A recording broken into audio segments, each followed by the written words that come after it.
Hi everyone, welcome back to Native Inspiration Bonsai. Marcella here again. So this is just a little bit of a recap and just to show you what the Melaleuca bracteata has done in the last few months since the demonstration which took place in August, end of August last year. So if you've watched the video, I appreciate that. I know it's a little bit of a long slog, but you know, there's a lot of interesting information in there. So I thought we thought we'd do a bit of a follow-up on it today. Today I'm hoping to get rid of, cut off the air layer that I took on that day. There's quite a bit of roots going on in this, so I think it should be sufficient to be able to take it off and hopefully get this tree going forward. And also to repot it. Now we've got quite a windy day here today in Melbourne, and I don't normally like repotting on a windy day, mainly because you know you run the risk of the roots drying out quite quickly. So, so something I'm going to be monitoring, but the wind is sort of coming and going today. So, typical of Melbourne at this time of year.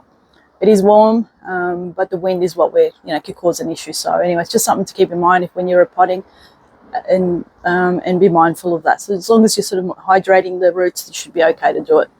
Now, I've made a pot for the tree, but it could possibly be a bit too small. But we'll take you through that in a little while. Just wanted to show you, sort of just spin it around. You can see the growth of how the trees responded.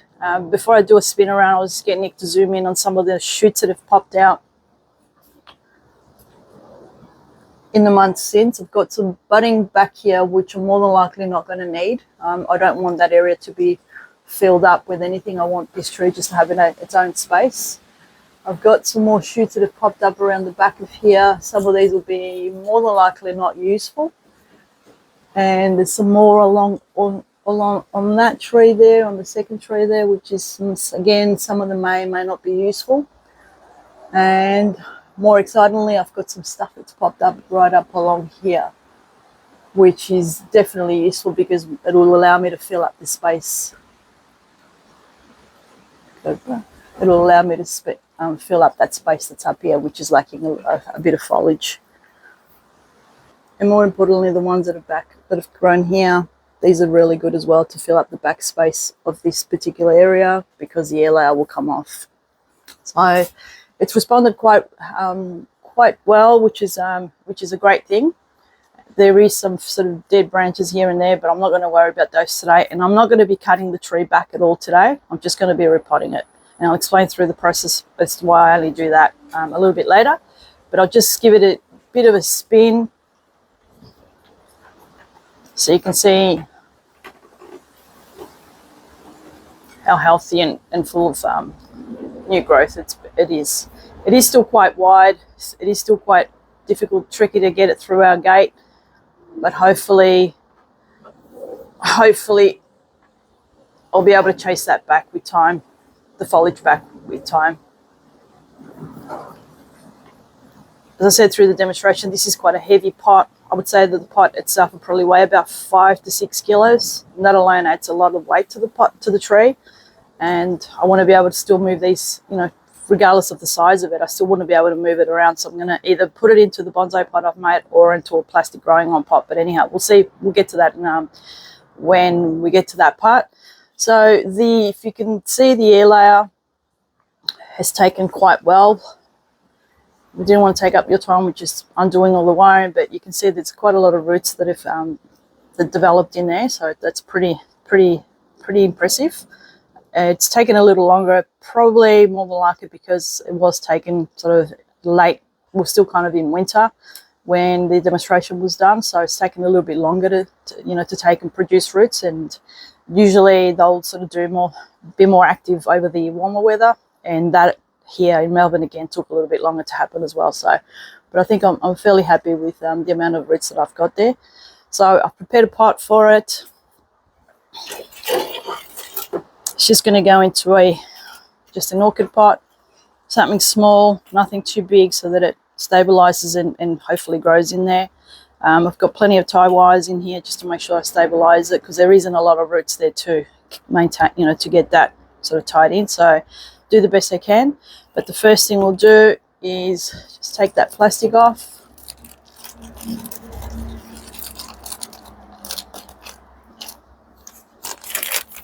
Now, just want to have a look at myself. You can see all these little roots in there, so that's really good. And that's obviously the sphagnum moss, but there's quite a lot of roots in there, so that's really, I'm really happy with the progress of that. I'll just spin it around so we can have a look at the back as well. Yeah, that's good. I'm happy with that. It might still not be enough for the tree to move forward, but I think it'll be reasonably strong enough for me to attempt to take it off anyhow. Either way, it was an exercise for people to understand how to undertake this kind of process, and also because I didn't want to waste this piece of this branch here, with this trunk that was here, because really it has some interesting movement and quite nice taper and worthy of trying, rather than just cutting it off just for the purposes of completely getting rid of it. I'll take just a little bit of the foliage back before I cut it off, mainly so that it's not going to be too heavy and rock around in the pot too much. So obviously the heavier the mass on the top, the easier it will be for it to rock around. So I want to make sure that this has a good chance of going forward and becoming a tree. And it's just flowered. If you can see, it's flowered and it's got all these seed pods. Again, I don't want to keep any of those, and I'm actually probably going to take it back right into here. And I'll take back some of these as well. There's no point now, this tree going forward, to be putting energy in trying to create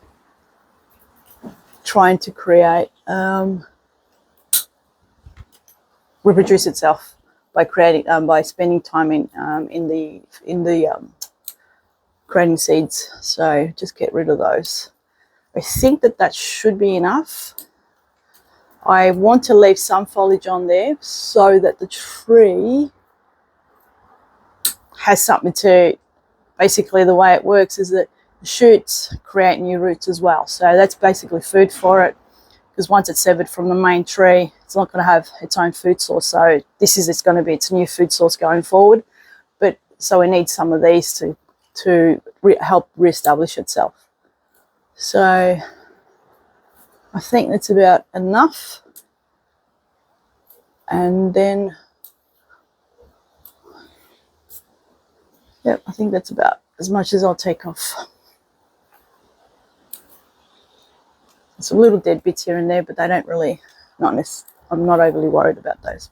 Okay.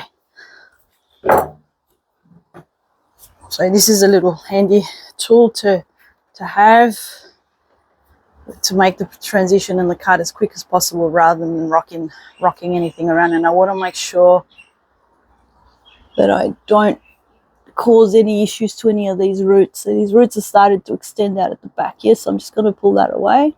Need every little bit that we have. Sorry. All right.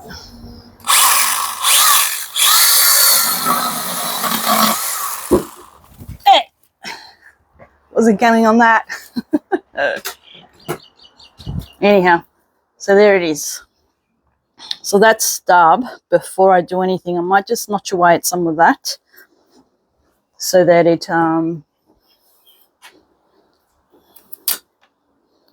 makes it a little bit easier to put it into the orchid pot.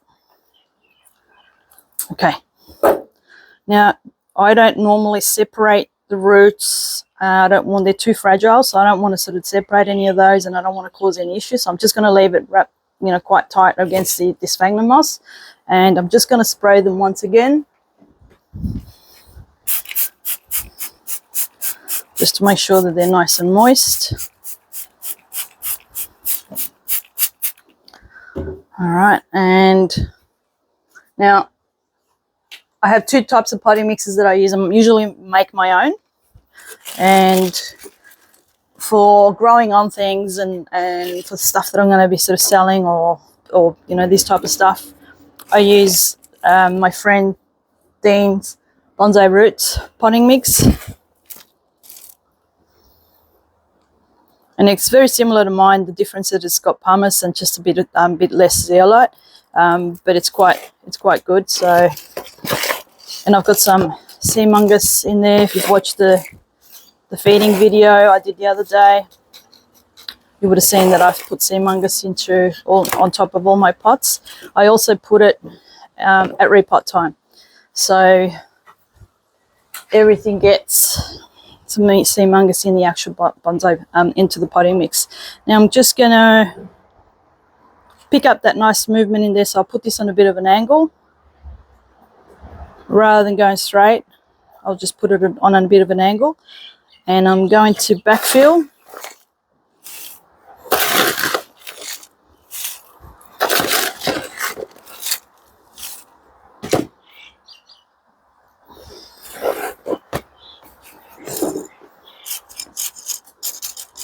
And just make sure that I get, again, be careful with the roots. We don't want to damage any of those. They're very fragile and extremely important to make sure that we look after. So the tree feels like it's sort of stabilized itself there, which is good. But I'm just going to go around a little bit more, and then I'm going to tie it in. Now, it's important to tie your trees in regardless of the stage that you're doing anything. Whether it's you're growing on stock, whether it's tube stock, whether it's nursery stock, whether you're just growing the thing on, it's extremely important to tie the tree in. And the reason being is that you don't want the tree to be rocking around as it's trying to establish itself and establish new roots. It's really important. So what I want to do is I'm going to go around there and there a couple of times, and then I've got the other one, and I'm going to bring this one around and tie those two together. Ordinarily, if there were roots, I would tie the tree in a little bit differently, but because we don't have those,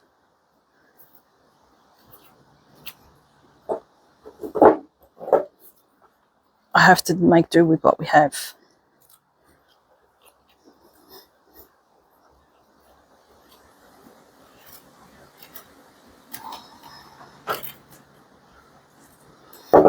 And the other bit is here. And again, this may not be enough, but I've got all these anchoring ones as well.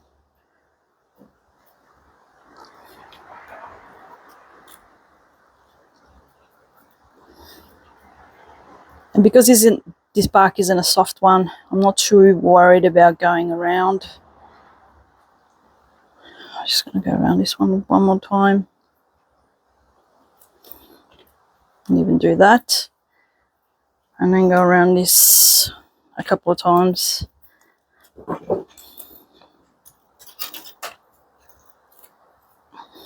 Now, if you're wondering what this white stuff is in the pot, it's just hair nets that I've got left over from my old job, my previous job. I was a dog groomer and I had lots of those, and it's purely there to stop the soil from falling through the bottom of the pot.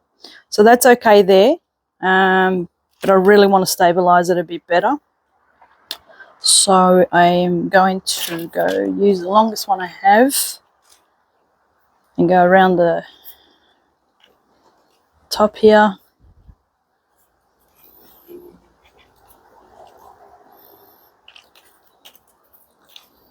And same thing with this one. Those shoots, if the tree pulls through, are going to be vital, more than likely. So I want to make sure that I don't damage any of those.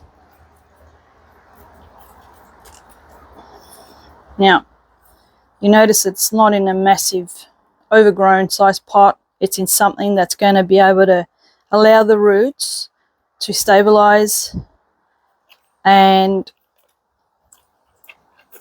start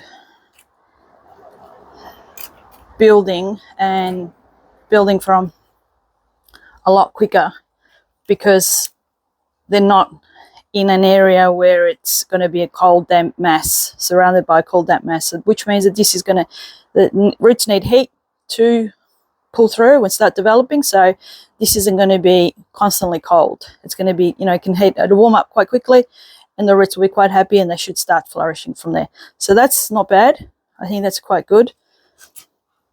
And what I'll do now, we'll just give it a quick drink, and this will go and will be tied down on my bench to make sure that, again, it doesn't wobble around or rock around. The reason it's rocking around a bit because I have got wire underneath it, as you can see. Probably a little bit hard for you to see,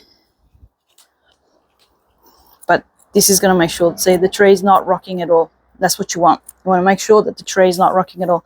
So I'm just going to, so this is, here it is. I'm just going to water it through now and give it a good drink. Now, I've also got some sea mungus, liquid sea mungus in my water, just to give it a bit of an activation as well.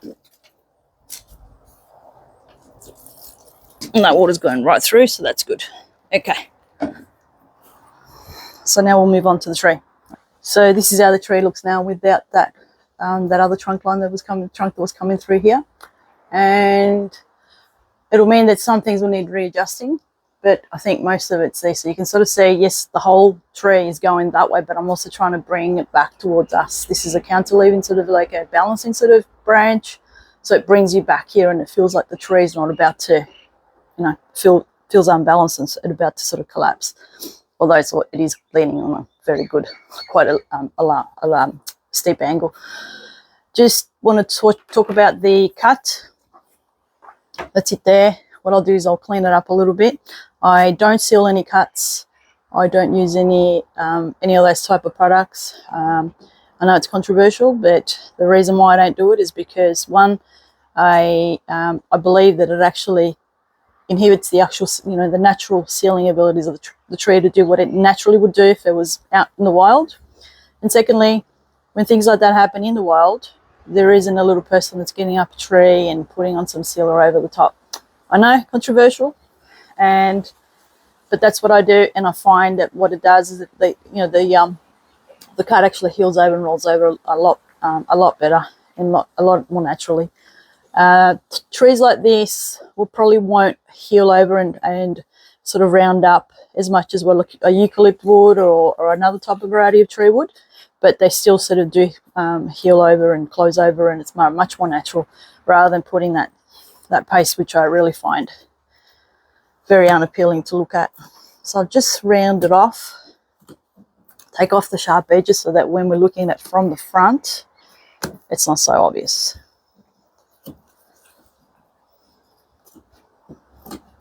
And that's all you're doing. You're getting your knob cutters. Got the little ones at the moment. No need for the big ones. And because that was being constantly watered, it is quite moist in there, so which I do want to get rid of. Just that moist bark that was around there. It will dry off anyhow now that it's exposed. It's going to be exposed to sunlight, so that won't be too much of an issue whatsoever. The other thing is that most of us aren't in the habit of cleaning our tools after each use, meaning you work on a tree and then you move on to the next, and sometimes you don't think about, okay, I've just worked on something that could possibly have had some sort of fungal thing, or you may not even be aware that your tree might have a fungal disease or something going on. And then you use a tool, and then you go back and you work on another tree. You could possibly be spreading that. So, and then you go sealing it, okay, by applying the sealer over the top. So that's the reason why I don't believe in using any sealers. One, I'm always cleaning my tools after each use, but secondly, because I just prefer the tree to do its own natural thing. So let's just look at it from the front and make sure that there isn't a little lump. No, that's a nice transition. Can you see there? If you look at that, that is really a nice transitioning through there. So that's what you're looking for. And that will naturally just heal over on its own. And it'll be a nice sort of feature at the back there. Now, Nick is quite excited about this little fern that's popped up in there. So I'm going to make sure that I try not to do anything to it, but obviously I'm going to monitor its size as well. But obviously some spores must have come, were in there, possibly from the moss, don't know. But we'll see how we go in terms of saving it, so we'll see how we go. Okay, now, as I said, I'm not going to do anything to the actual tree itself. I'm not going to cut it back. I'm not going to do any of that today. In about 3 to 4 weeks, I'll be doing that, and I'll also be assessing some of the wire because some of the wire is already starting to cut in. I can leave some of it on for a little bit longer, but I won't do any of that today. Today's exercise is simply just to repot it and get it into something a little bit more manageable, and also to get it into my own mix. My preference is always to get the trees, get trees into my mix as soon as possible, because I understand the way my mix drains, and and the water retention of it and all that sort of thing. So I understand it. This has been a little bit trickier to keep moist, particularly over the hotter weather. So some days I've watered it twice, obviously because there is quite a large canopy that aids, it affects how much water it's needing, but also it's a different type of potting mix to what I normally use. So it'll be interesting to see what the roots are like under here, and I'm hoping that I'll be able to get the tree a little bit lower into a pot, not raise up so high, but it'll all be dependent on what's going on in there, and also it may not happen at the first repot. So before I take it out of the pot, I just want to show you a pot that I made for it. That's it there. I don't think it'll be big enough, but we'll see. So I've prepared it regardless. I may need something slightly bit bigger, and I'm probably being a bit too ambitious to get it into there, particularly because of that rotational angle change that we're going to have to sort of tip the tree and bound it up at the back, but we'll see. If I can't do it today, then it's going to go into this plastic training pot. It's a little bit deeper, still a bit not as long, but it'll probably do the job for the purposes of just initial repot, get it into my own mix, see what the roots are doing, and then I can put a little bit more time to make a bigger pot and then think about repotting it maybe later in the year. But we'll see. Fingers crossed I can get it into my pot, but as I said, so everything's progressional. You can't always get the right pot the first go. So you've got to understand that it should be about the health of the tree first and prime and foremost. So if it doesn't look right in the first pot that you put it into, always keep in mind that eventually you're going to get it into, because roots need time to establish, and that's the way you should be taking your trees going through in their journey. So just get rid of these chocks, these wedges, and I've cut the wire off from underneath. I'm just going to go around with this sickle just to loosen the soil around the edges.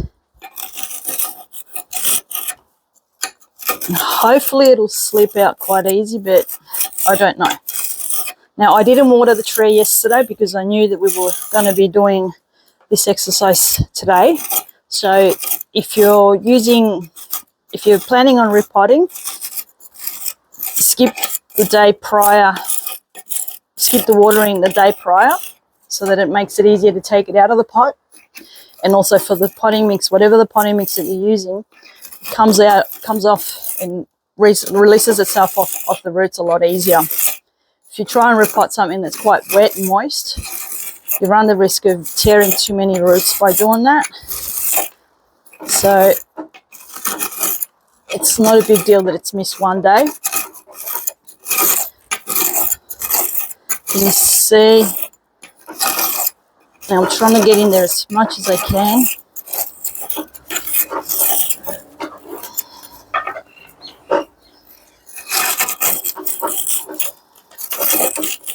So it kind of gives you an idea what type of mix it's in.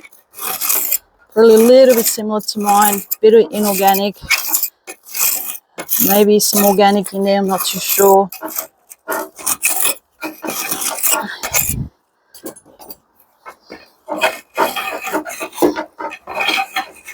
So you need to make sure you're building a channel so that you're loosening the soil as much as you can. And luckily this pot hasn't got a lip. Now a lip usually means that, see how the lip's on the outside? Sometimes the lip will be on the inside, which makes it really difficult to get trees out because roots grow underneath that lip, and then you've actually got to cut all the way around. So when you're looking at pots, stay away from the ones with the lips is my recommendation. The inward lips. I remember a long time ago, I was really enamored with cascade style, and I think it was a cedar that I'd had trained as a full cascade, and it needed a repot. It had been there for about 3 or so years, and the pot was quite tall, and for the life of me I could not get the tree out. So just as well as I didn't really like the pot much, so I ended up just smashing the pot just so I could get the tree out. There was a lip and something else that was making it hard to get the tree out, so I just broke the pot and got the tree out. And since then I've never grown any full cascades.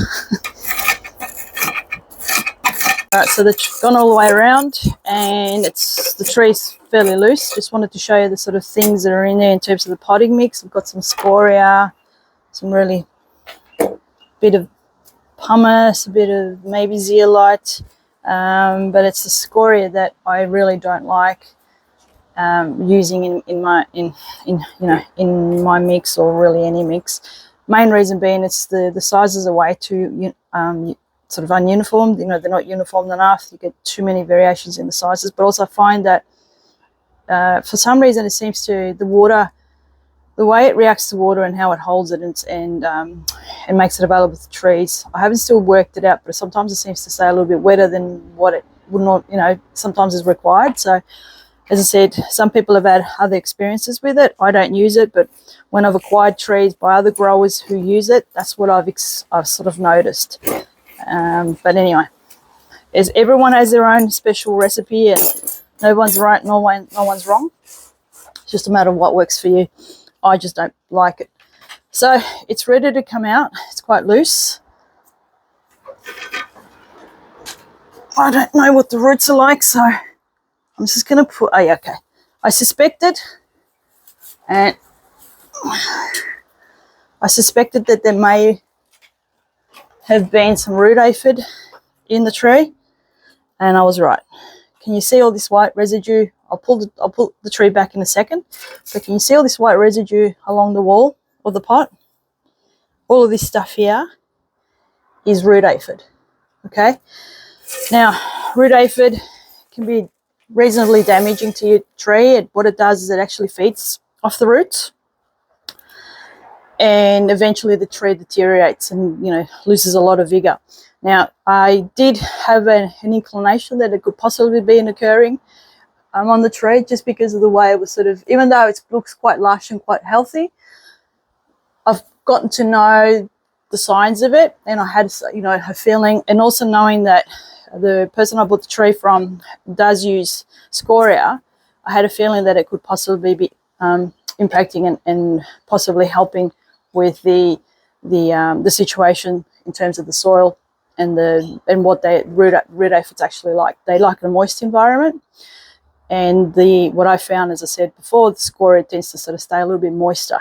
So hence why they could possibly have made a little bit of a house in this tree. So to get rid of it, try and remove as much of the roots as we possibly can, which is the point of the repotting today. And also we need to use a product, which I'll pull it out in a second. But if you pull out a tree, particularly something as big as that, you haven't had a good chance to have a look at the roots. But if you see that going on in your pot, then that's definitely signs of root aphid. And remember, it only happens because nice moist environment, and that's what they love. So get rid of this. And now this is when I don't like to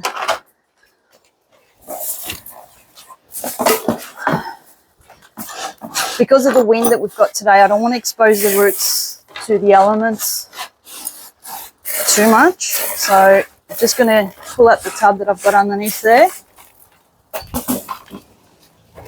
and work on the roots inside here. It's for two reasons. I'm going to have it up here, but ordinarily what I normally do is I would have the tree in here and I would work on the roots in here, so that way I'm capturing all the mess. It's just easier. I don't like a mess when I'm working, but for the exercise of today, I'm going to put it back up here so we can see what's going on anyhow. So Not sure if the tree is going to be overly happy in that. But we can see the root aphid here.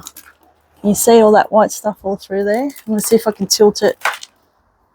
And possibly might be on the inside.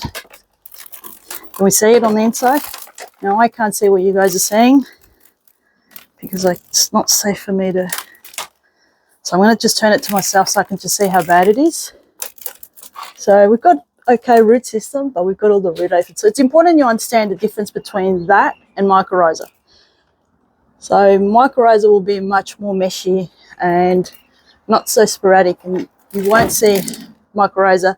If you can zoom in on this little chunky bits here, these are the eggs. Okay, they're the nematodes. So that's what's causing the issue. So it's important to understand what you're looking at and identify it correctly and act accordingly. If it was mycorrhiza, I definitely wanted, obviously when we're doing the root pruning, we're detangling the roots. We're going to get rid of some of it, but we would try and reintroduce it into the potting mix somehow.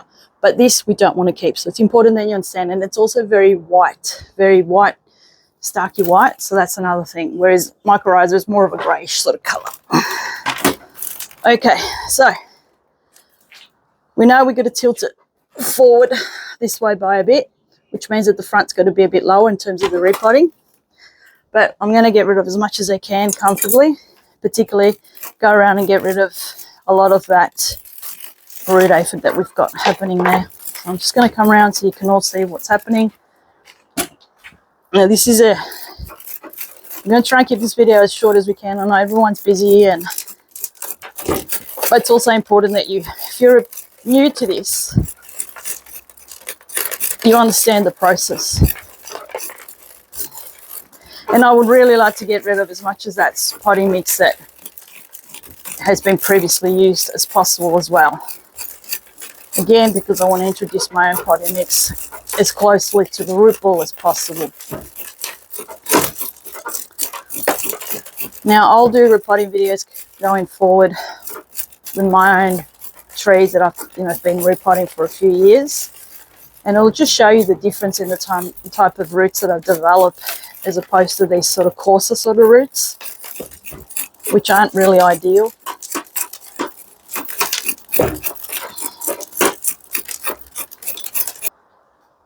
So when you've got your rake, just try and make sure that you're doing a downwards angle, just so that you don't tear too many roots as you're doing it. And the aim of the exercise is to remove the old soil and to detangle any roots that sort of may have tangled up.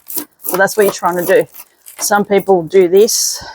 It's much more beneficial for the tree to go downwards. That way you don't tear any roots. So I've exposed quite a lot all around the tree, so now I need to tilt it so I can get underneath. Just want to touch on some of these really strong, thick roots. They will definitely have to be cut back just so that I can get the tree a little bit lower into the ground, into the pot. But you can see, I think that the original sort of potting line would have been around there at some point, and then it's been slowly raised, so making it sort of taller and taller, and raised off the ground, off the pot a little bit more. I prefer to have it sitting in a little bit lower, and as I said earlier, I may not have the ability to do it the first go, so it might be a gradual thing. Now, just touching back on the root aphid, when I first encountered it quite a number of years ago, I went down on a big research dive, and the only information that I could find out about it and what it was affecting was the marijuana hydroponic industry. So there was a lot of forums and articles about it affecting the marijuana industry. So it was really interesting. And so it was pretty much just trying to figure out, figuring out how to solve the problem and prevent it. So now I know that if something's going to be staying a little bit more moist than usual, I tend to sort of act preemptively, and I'll put some of this, which is the the rich grow bug killer, and I spread that around. It's just granular form, and I spread that around and I water it through. I have done that to this probably about 2 or so weeks ago because, as I said, I suspected that it could possibly have been impacted by root aphid, and it was no surprise to pull it out. But yeah, that's what I normally use to treat it. This is a little bit tricky to find. You can't get it at Bunnings or most of the hardware stores or the garden stores, but you can get it online. And it's just rich grow bug killer, and that's what I normally use. So this time of year, because I have the water trays underneath, and we have sort of a variety of days where we'll go a little bit cooler and then we'll have heat. That's the reason why I'm sort of making sure that I'm preemptive in terms of what, just to make sure I don't have any issues with it.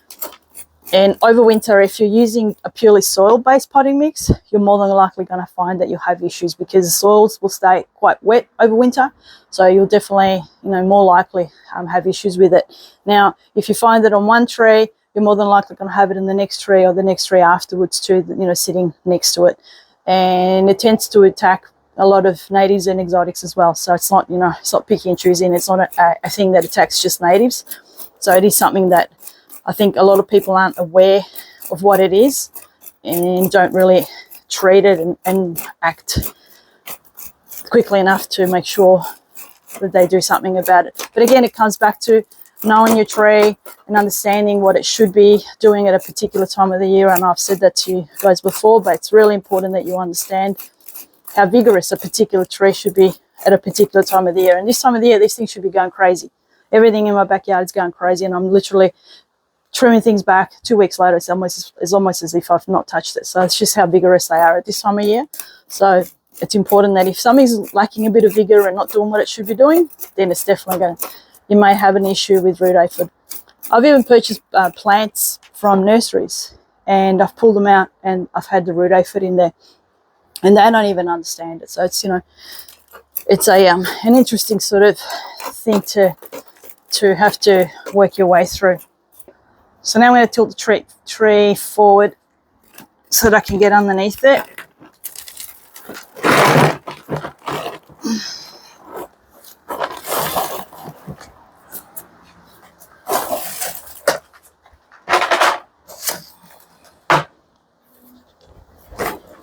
And I have to be careful not to break any of the branches at the back here. And I've just put this cloth at the back here so that it protects the trunk there. And I'll come around. I need to see what I'm doing, so I'm going to come around. So I'm just going to get rid of some of these roots so that we can see what's going on. Make sure you use the correct tools when you're doing this. These are your root pruning scissors. Some guys use these as scissors because they're much easier for them to handle. They've got bigger hands, but there's a difference between your scissors and your root pruning scissors and your trimming scissors. So use the right tool for the right job, and you make sure that you'll be more successful at what you're trying to do. Okay, so you can see the root aphid in there. It's a little bit tricky, but it's definitely there. You can see all that white stuff in here. It's all there. So I'm going to get rid of all of these.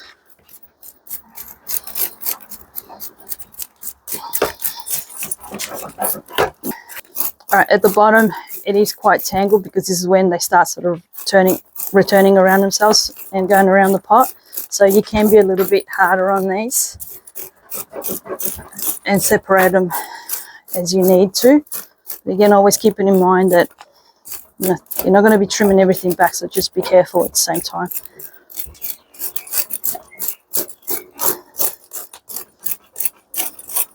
Okay, so this side is it's pretty much exposed, so I'm just going to cut these back now while I've got them on this side because I need to tip the tree around towards me. Now these are all quite thick roots. That real thick one, I really don't want to keep that. And I'm going to try and cut back to see these small little feeder, smaller roots that are there. So I'm going to cut back into that, and hopefully that'll develop some more roots through here, and I'll be able to chase those roots back. So roots are similar to, in terms of development, in terms of developing foliage pads. So you need to chase those back so that you can get them and you can get them to be a lot more fibrous rather than chunky, thick roots like this. What you're aiming for is thinner, more fibrous roots. That's what you're aiming for, not real thick, coarser roots like this. These are okay, but your ultimate goal should be to develop thin, fibrous roots like this, even thinner than that. So I'm not going to go crazy, but I need to get rid of some of these. Now, I'll just quickly touch on the fact that I repot all year round. There's a thing about people always saying, oh, you should only be repotting natives over the warmer weather. I repot them all year round, and I've worked that out through a lot of trial and error. A lot of error.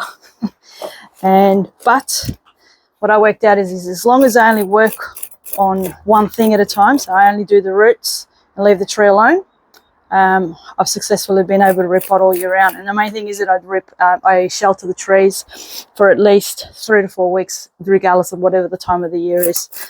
And I've been successful in doing that. So it doesn't matter whether it's an established tree, an older tree, whether it's a younger tree.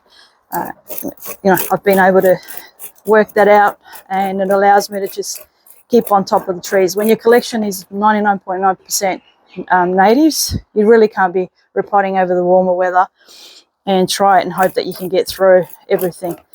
Sheltering is important, and as long as you sort of do one thing at a time, you definitely should be successful at it. Well, I definitely have been far more successful in doing that, applying that regime. Now, I still feel that this root's going to cause me issues, and I think that if we chase that back, this particular bit of root here that's exposed goes into that, but there's also quite a small feeder roots there, so I think it should be okay for me to cut back even further, and that should still keep feeding this, and it shouldn't be any detrimental effects to it. So I think I'm okay to flip the tree over and work on the front of the tree, which needs to be shorter in terms of, because of the mounding that we're doing the angle. So I'll take you through that in a second, but I'll just flip the tree around. And I'm just trying to get rid of as much more of that old soil in there as I possibly can. Remember, I want to introduce my mix in as closest to this root ball as I possibly can. You don't want to have two different environments going on in there. So this older potting mix will have its own environment. My potting mix is going to be quite fresh and much more amenable to retaining water and nutrients. So I want to build a good root structure all around. Okay, that's the underside of the front of the tree. So again, I'm going to take off quite a bit through here.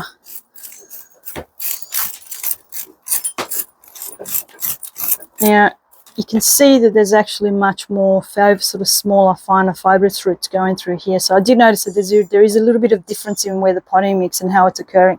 And just touching back again onto the root aphid, you can see it. It's just sitting right there. All that white, stark white bit, that's it there, incubating itself into there as well. So really important to know the difference.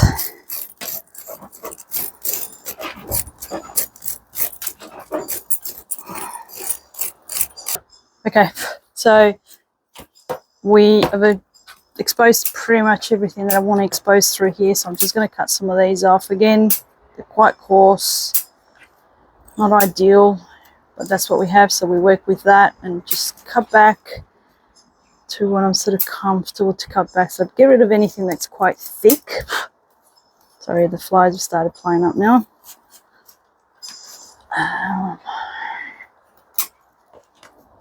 I'll just cut some of these ones back a little bit. Again, I'm not happy with this real coarse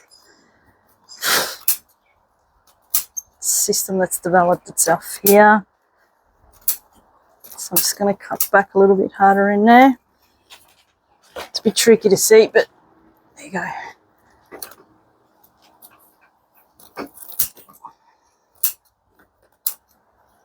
So if it was just starting off, it'd be a bit scary to do this, and I understand that.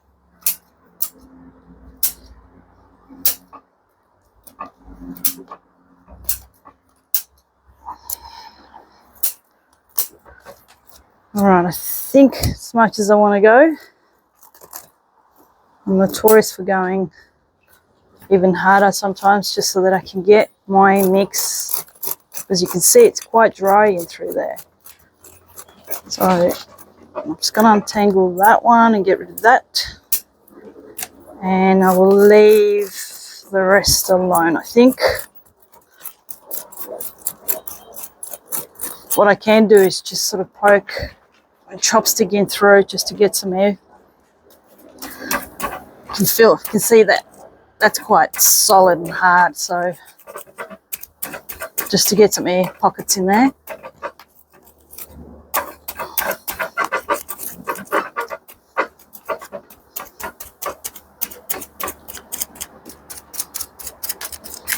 Because what's going to happen is we're going to have two environments. That'll be quite hydrophobic and stay quite dry. The rest of it will be quite porous and moist. But unfortunately, there's not much I can do about that other than going quite hard in there, and I don't want to do that. Or I'll almost be bare rooting it, and I don't want to do that. It's not overly safe to do that. Okay. Just going to do a bit of a test to see whether it fits into which pot it fits. Just a quick moist on the roots, just because they've been exposed for a little bit, not too much. So that's how much soil has been removed. It's quite heavy. Anyhow, it's just going to see whether the pot may work. Just going to sit the pot in there for now. It's not ideal for you guys to see, but it's just to see whether I can fit it in there. Oh yeah, that kind of works. Okay, I think the pot's going to be a goer, so I'll take you through that in a second. Just wanted to quickly take you through my potting mix. So I have the pink stuff is a zeolite, the white stuff is diatomite, which I still have access to, and but it could be alternated with pumice. And then the brown stuff is the bracteata pine nuggets. They come in a 3 to 6 mil size, and everything I have is roughly between 3 to 6 mil size, perfectly, and it's nice and small. The diatomite and the zeolite are great for water uptake and nutrient uptake, and then the tree can take them, draws from them as they need it. The pine nuggets are there for building great and good healthy microbial activity. Now, microbial activity is really important so that you build up a really strong, healthy root system and a stronger tree. And you can only build a good microbial activity by using organic fertilizers, which come enriched with microbes in there. That's hence why I use the sea mungus in there, which you can see at repot time and also throughout the year. That comes in, I think, with 13 beneficial microbes that's ready to stimulate root growth and plant growth. So perfect at repot time. It's important to feed your microbes, and hence that's why they need the organic component of this potting mix, which is the pine nuggets, which breaks down, and that's what they feed from, as well as the dying roots. So everything has a good system, and that's what I'm building up. I know there's a big trend to now go totally inorganic. That's completely up to people to play around with and see what they use. But what I use and what I use and recommend throughout is work for me, and I wouldn't recommend it or say to others to use it if it didn't work for me. So that's what I tend to do.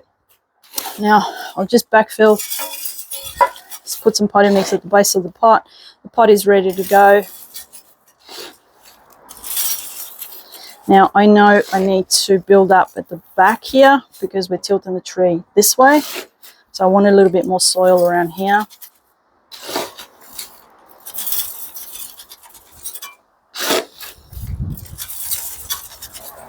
And at this point, I put a cap of the Rich Grow bug killer, so that the roots start to take that up. So this is a systemic, which means that the roots take it up and then basically work throughout the tree right up from the roots into the tree and into the tips of the flower. So it's beneficial for a lot of pests.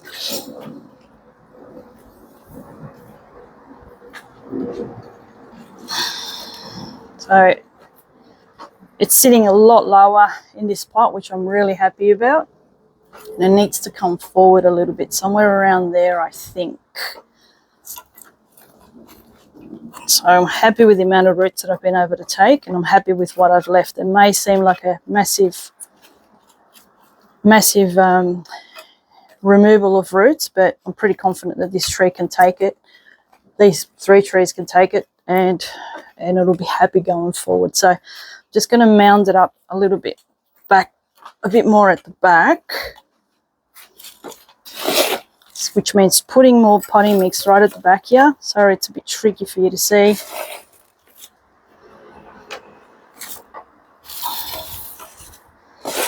But when you're doing this, it's important that,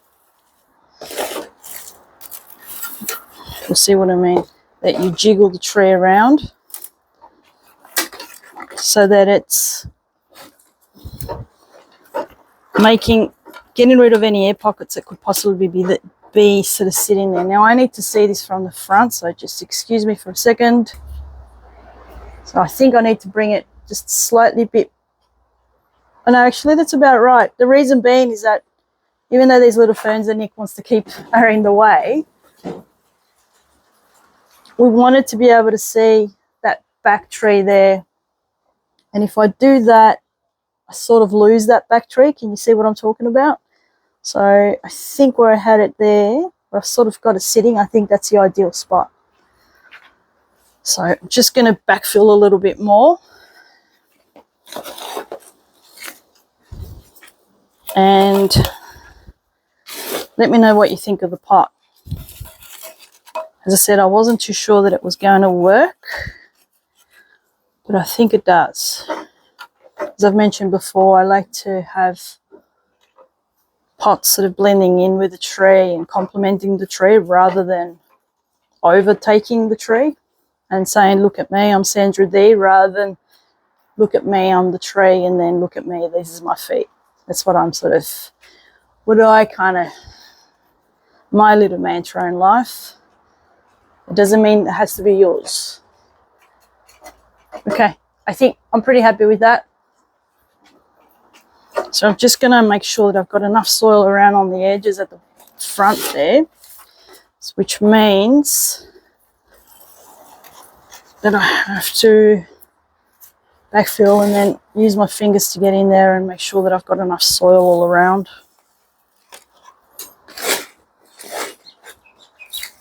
These scoops are really good because you can get in there tighter sort of spots, trickier spots. So if you can get yourself, or make something similar to this so that it allows you to pour it in and you don't lose a lot of that potting mix. Now I don't want that sticking up any more than what it was before, and I think it's doing the job really well. So happy with that. Now where's my chopstick? Just pushing that in there. Make sure there's no pockets in there, but using the official native inspiration lingo, give it a bit of a jiggle wiggle. Okay, jiggle wiggles help a lot, making sure that you're getting rid of all your air pockets. I know it's daggy, but hey, you gotta have a bit of fun.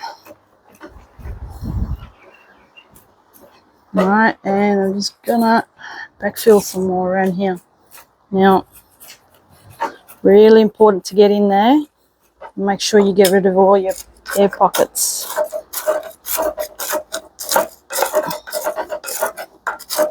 Air pockets are detrimental to the way the roots will grow. So you've got to really get in there and work that soil in. And I'm really happy with how much lower I've been able to get this. I think it looks much nicer in there. As I said, let me know what you think.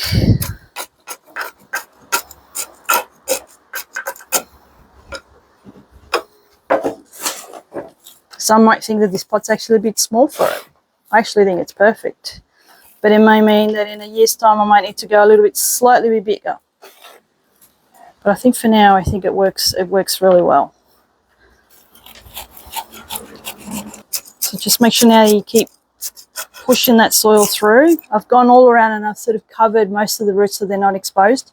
The drawback of spraying while you're trying to do this is that it actually makes the roots a little bit stickier. So therefore, when you're actually putting when you spread the soil through, your potting mix through, sometimes that makes they'll make the wetness makes the contact with the components, and it makes it a little bit tricky to actually get your potting mix right through and and get into those air gaps. So I try and make sure that I cover all the root ball as quickly as I can, and I don't sort of introduce too much water at this stage, just so that I can make sure I can get rid of those air pockets much more efficiently.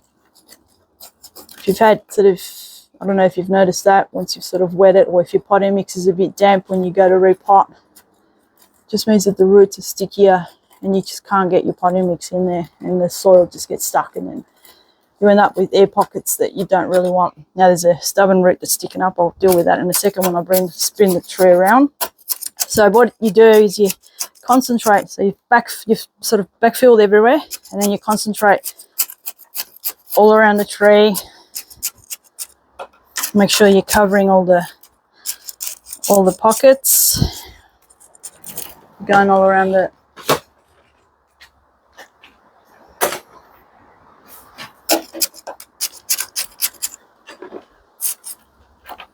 So I'll come to the front in just a little while, but I want to make sure that I cover all this back area really efficiently.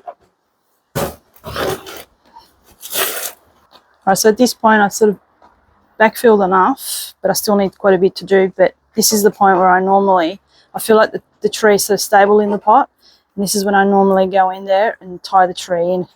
Now you don't want to make your tie wires visible, but with a tree like this, it's kind of unavoidable, unfortunately.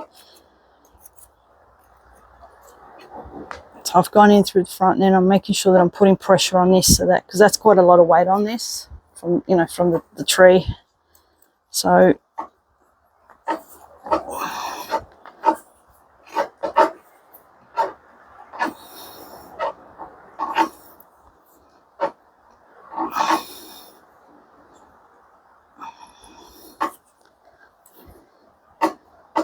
that's good.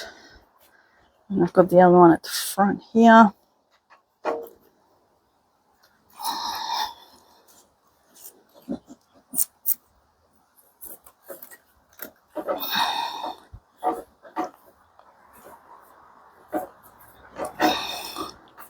Just make sure that you're pulling as you're turning. And use appropriate size wire too. I see a lot of people using 1 mil or 1.5. Sometimes it's just not appropriate. This is 2.5 I've got here, so it's quite strong. Okay. Alright, that feels good. The tree's not really moving in there. So that's what you want. You want to make sure that your tree's stable and secure in the pot, so that new roots that start to develop aren't being rocked around. It's really important. I can't stress that enough. So I'll just cut these off for now, and I'll keep backfilling and filling up those little gaps. So this part here, I'm just going to backfill. I can't put any more potting mix there because it's just going to fall through. So what I'm going to do is I'm going to cover it with some moss there, just to sort of protect it and give a bit of transition through there. So at this point, when I'm pretty happy with where everything is, and I feel that I've pretty much gone through all the air pockets, I just go around and I give it a tap just to make sure. And that's the reason why I don't wet anything, because then it allows each particle to actually fall through and fill up any little holes that may have, that I might have missed.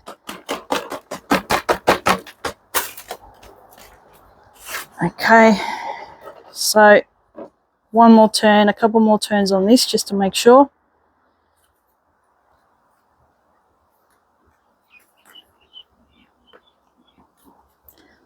And the same thing with this one. And just cut those off.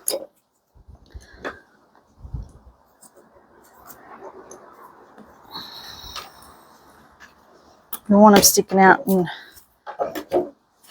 inevitably scraping you or something when you go around and touch there. There. All right, now I'm just going to put some of that moss there. Before I do that though, this is when I go with another bit of the rich growth bug killer. Now, because I took out so much roots, I'm pretty sure that the infestation hadn't gone right into the heart of the root ball, which is right underneath, which was good timing. So it's just basically as a preventative. Now that'll last for about 6 to 8 weeks, and then you just need to reapply it. But as I said, if you find it on a tree, just make sure that you use it. If you don't have the opportunity or don't need to repot the tree that might have been next to it, just make sure that unless you use the rich growth bug killer, then sprinkle it on and water it through, and that should help with any of the issues.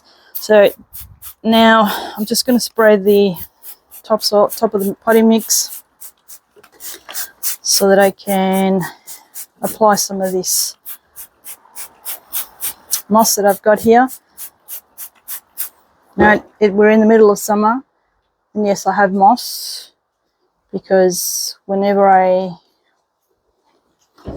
sort of take it away from another tree, I normally save it and keep it as moist as I can.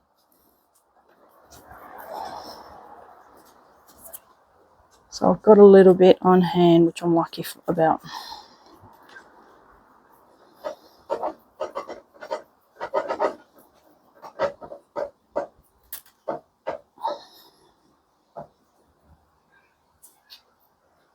There's all types of different mosses, unfortunately. So the one I really don't like is the one I call the carpet moss, which just grows about this tall. I don't know the botanical name of it, but it grows quite tall, and I really don't like it. But sometimes it's whatever sort of grows in your yard and is happy in your pots. Now some of you have already been accustomed to me using the gutter guard mesh. I'll get some of that and I'll just put it around the back here just to keep that mesh in place.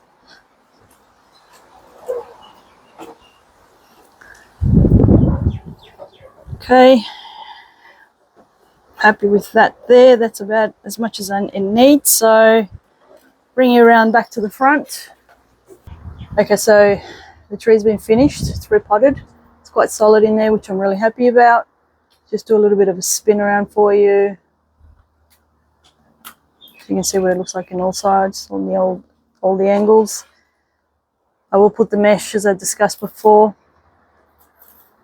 just to stop the moss from falling off. We'll do that after. Now, the important bit. So there's the air layer that we've taken. Hopefully that'll pull through.